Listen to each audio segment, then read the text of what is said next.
Hello friends, this is Arif and you are watching simplified pharma.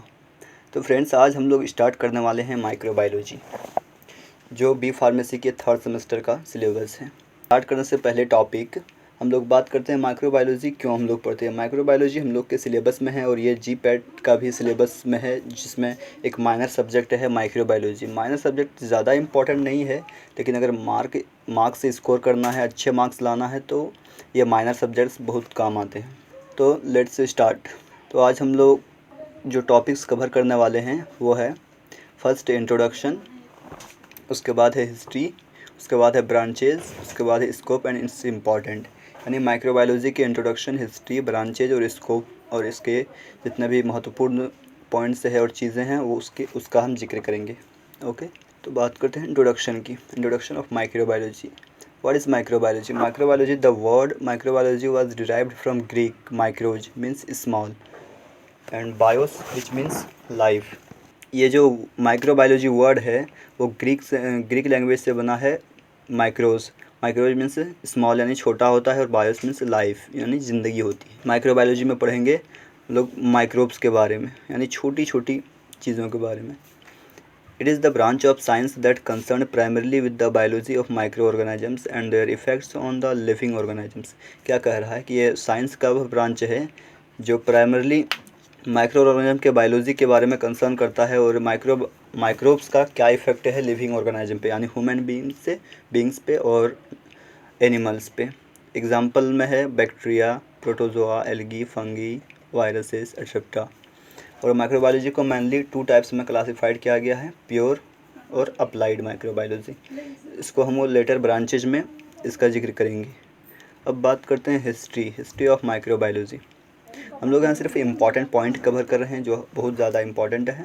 First आता है Antonie van Leeuwenhoek. He was a Dutch scientist and his life span was 1673 to 1723। He have described live microorganisms that he observed in teeth, scarping and rain water। क्या बोल रहा है कि इसने live micro organism को describe किया है और जिसको इसने ऑब्जर्व किया था टीथ, स्कार्पिंग में और रेन वाटर में। ओके, अब बात करते हैं लुइस पास्चर की। लुइस पास्चर कौन था? He was a French organic chemist and he also considered as father of modern microbiology. Louis Pasteur एक ऑर्गेनिक केमिस्ट था और इसे फादर ऑफ मॉडर्न माइक्रोबायोलॉजी भी कहते हैं। इसने फर्मेंटेशन प्रोसेस दिया। इसे बीर या wine not produced without microbes. बिना माइक्रोब्स के बीर या वाइन का प्रोडक्शन नहीं हो सकता फर्मेंटेशन प्रोसेस से। ओके, और इसकी वजह से माइक्रोब्स कॉजेज स्पॉइलेज, इसकी वजह से स्पॉइलेज होता है। And demonstrated gun cotton experiment. Louis Pasteur also demonstrated gun cotton experiment.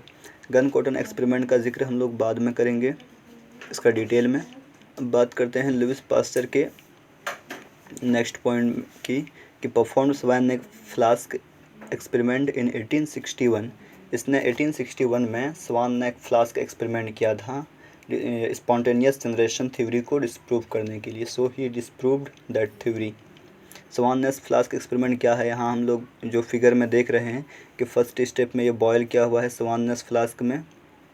इसमें कुछ मीट्स लिए गए थे और इसको बॉयल किया गया था और इसमें कुछ दिन के बाद या कुछ घंटे के बाद इसमें कोई ग्रोथ नहीं देखा गया जब स्वाननेस फ्लास्क में।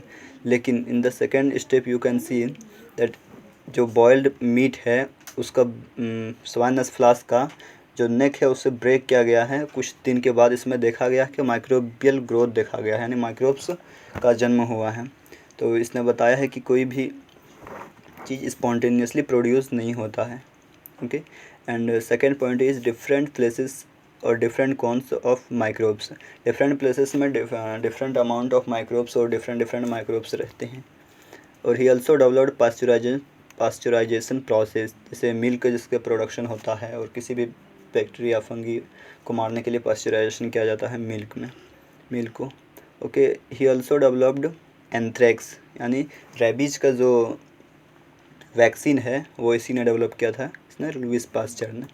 उसके बाद बात करते हैं हम रॉबर्ट कोच की। रॉबर्ट कोच 1843 में इसका जन्म हुआ और 1910 में इसकी मृत्यु हुई। ये एक जर्मन फिजिशियन थे। Robert Koch was a German physician. He is also considered as father of medical microbiology. इसे फादर ऑफ मेडिकल माइक्रोबायोलॉजी भी कहते हैं, और ये है first demonstrated the role of bacteria in causing disease. He was the first scientist who have demonstrated that bacteria causes disease. ये पहला scientist था जिसने ये बताया था कि डिजीज़ बैक्टीरिया की वजह से होता है, और ये पहला साइंटिस्ट था जिसने बैसिलस एंथ्रेसिस को आइसोलेट किया था, first to isolate Bacillus anthracis, and he also discovered Mycobacterium tuberculosis in 1882। 1882 में इसने Mycobacterium tuberculosis and Vibrio cholerae in 1883, and he also awarded by Nobel Prize in 1905। इसे नोबेल प्राइज़ के द्वारा भी award किया गया है 1905 में। Okay, he also developed relationship between micro organism and disease. इसने माइक्रो ऑर्गेनिज्म और डिजीज़ के बीच रिलेशनशिप भी डेवलप किया था। ओके, बात करते हैं कोच, रॉबर्ट कोच के पोस्टुलेट्स के बारे में। इसने कुछ रूल्स दिए थे जो हम यहाँ थोड़ी सी बात कर लें इसके रूल्स के बारे में। आप यहाँ देख सकते हैं फिगर में, जैसे फर्स्ट स्टेप में क्या है, the micro organism must be present in every case of disease, यानी माइक्रो ऑर्गेनिज्म हर डिजीज़ के केस में प्रेजेंट होना चाहिए। उसके बाद सेकेंड स्टेप क्या है, the micro organism must be isolated from the diseased animal and grown in pure culture. जो बीमार एनिमल है उससे माइक्रो ऑर्गेनिज्म को आइसोलेट यानी प्राप्त किया जाता है और उसे कल्चर किया जाना चाहिए प्योर कल्चर में। Okay, then in the third step the disease must be reproduced when a pure culture of the micro organism is inoculated into a susceptible host.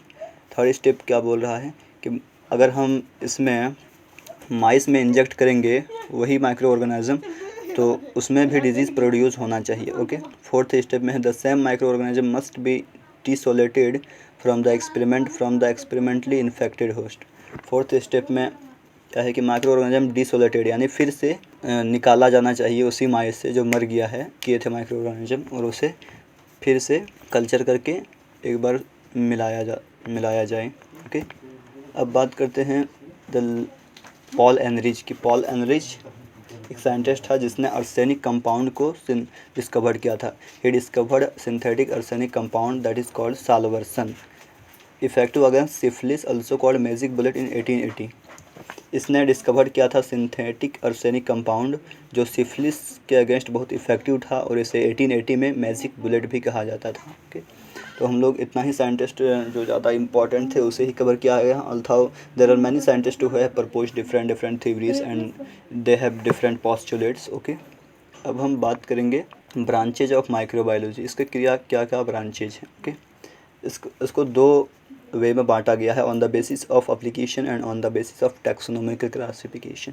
Right, पहले हम देखते हैं on the basis of application के base पे जैसे air microbiology, water microbiology, sewage microbiology, soil microbiology and so on up to biotechnology तक divide किया गया है। और on the basic of taxonomic characters it is divided as bacteriology, mycology, phycology means study of algae, parasitology, immunology and virology. Virology means study of viruses. अब बात करते हैं scope and it's important के बारे में। स्कोप और इसके important के बारे में फर्स्ट क्या है, प्रोडक्शन ऑफ एंटीबायोटिक्स। ओके, इसका इस्तेमाल एंटीबायोटिक्स के प्रोडक्शन में किया जाता है। As we know that 2/3 of antibiotics are produced from micro organism, यानी ये पॉइंट कह रहा है कि हम लोग 2/3 पार्ट जो है एंटीबायोटिक्स वो माइक्रो ऑर्गेनिज्म से प्राप्त करते हैं। The second point is many antibiotics are isolated from natural micro organism. बहुत सारे एंटीबायोटिक्स हैं जो नेचुरल माइक्रो ऑर्गेनिज्म से आइसोलेट किया जाते हैं। Okay, the third point is natural micro organism by the process of fermentation के प्रोसेस से। ओके, फिर हम लोग का एग्जांपल जिसमें ले सकते हैं पेंसिलियम फ्रॉम पेंसिलिन स्पीसीज। हम लोग पेंसिलिन जो एंटीबायोटिक है वो पेंसिलियम स्पीसीज से प्राप्त करते हैं। स्ट्रेप्टोमाइसिस ग्रेसियस से प्राप्त करते हैं। ओके, उसके बाद बात करते हैं सेकेंड स्कोप की, that is production of enzymes, vaccines and other pharmaceutical products, यानी एंजाइम्स, वैक्सीन्स और अदर जो फार्मास्यूटिकल प्रोडक्ट है उसका प्रोडक्शन होता है।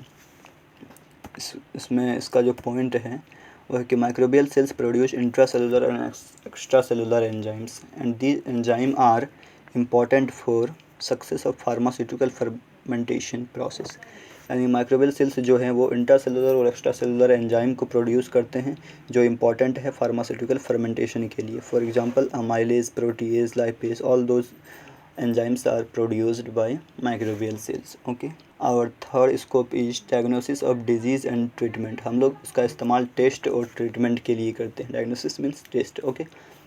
Like different test are use to detect infectious micro organism. Infectious micro organism को detect करने के लिए हम लोग अलग अलग के टेस्ट करते हैं। Example ELISA test, Widal test, tuberculin skin test, okay.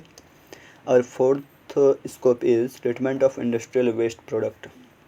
Industrial waste product जैसे वेस्ट वाटर हो गया, सॉल्ट्स हो गया, ऑर्गेनिक मैटर्स हो गया, जो हमारे इंडस्ट्री से आउट होते हैं, ओके, बाहर निकलते हैं। यानी हमारा फर्स्ट पॉइंट है कि most industrial processes produce waste water, salts, organic matter and spent media and these are toxic, जो टॉक्सिक होते हैं यानी जहरीली होते हैं। सो उसका ट्रीटमेंट होना बहुत ज़रूरी है, अदरवाइज उससे में बीमारी फैल सकती है, okay. The second point is many microbial species are use to decomposition of such waste material and organic component. बहुत सारे माइक्रोबियल स्पीसीज हैं जिसका इस्तेमाल डिकम्पोजिशन करने के लिए किया जाता है उन वेस्ट प्रोडक्ट को, ओके, और ऑर्गेनिक कंपोनेंट को। For example actinomycetes, fungi, protozoa etcetera are used in the treatment of industrial waste material, okay. Fifth जो स्कोप है वो है plant growth promotion, okay. Plant growth promotion जैसे सॉइल्स में बहुत सारे बैक्टीरिया व फंगी पाए जाते हैं, जैसे many microbial cells present in soil play an important role in soil fertility, herbicidal resistance, insect resistance, change in protein oil content and enhance quality of plant product. ये point कह रहा है कि बहुत सारे माइक्रोबियल सेल्स सॉइल में present रहते हैं जो इम्पॉर्टेंट है सॉइल फर्टिलिटी के लिए, हर्बिसाइडल रेसिस्टेंस के लिए और इंसेक्ट रेसिस्टेंस के लिए, और ये प्लांट प्रोडक्ट की क्वालिटी को भी अच्छा करते हैं। For example Rhizobium species, Rhodops, Pirellium species etcetera, okay. अब बात करते हैं सिक्स्थ स्कोप के बारे में, that is sterile product preparation. Sterile product means जो हम लोग इंजेक्ट करते हैं, like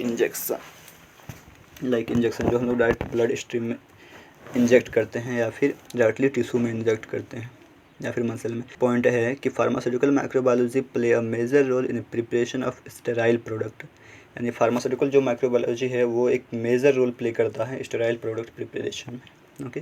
second point is deals with sterile rooms aseptic techniques, detection of microbes by sampling and sterile testing of different sterile preparations. क्या बोल रहा है कि ये डील्स करता है स्टेराइल रूम से, एसेप्टिक टेक्निक्स से, जितने भी एसेप्टिक टेक्निक्स हैं, ये माइक्रोब्स को भी डिटेक्ट करता है सैंपल में है कि नहीं, और स्टेरिलिटी टेस्टिंग भी होती है इसी से। तो अब बात करते हैं हम लोग एट्थ स्कोप की, that is steroid bio transformation. Steroids are physically active compound of complex structure. Steroids क्या है, ये एक फिजियोलॉजिकली एक्टिव कंपाउंड है जिसका कॉम्प्लेक्स स्ट्रक्चर होता है। For example cholesterol, ergosterol, testosterone, progesterone etcetera, these are steroids, okay. Second point is important steroids can be produced by microbial transformation of natural occurring steroids. Important steroids जो है उसे produce किया जा सकता है microbiological transformation से। For example streptomyces species से किया जा सकता है, राइजोपस स्पीसीज से किया जा सकता है, एस्परजिलस स्पीसीज, पेंसिलियम स्पीसीज से डिफरेंट स्टेरॉयड हम लोग प्राप्त कर सकते हैं, ओके। तो फ्रेंड्स आज का वीडियो यहीं पे ख़त्म होता है। नेक्स्ट डे में हम लोग देखेंगे अगला जो टॉपिक्स है हमारे बी फार्मेसी के सिलेबस में, वो हम लोग कवर करेंगे। तो फ्रेंड्स अगर अभी तक आपने मेरा चैनल सब्सक्राइब नहीं किया है तो please subscribe and press the bell icon so that you can get updates when I upload new videos. Thank you.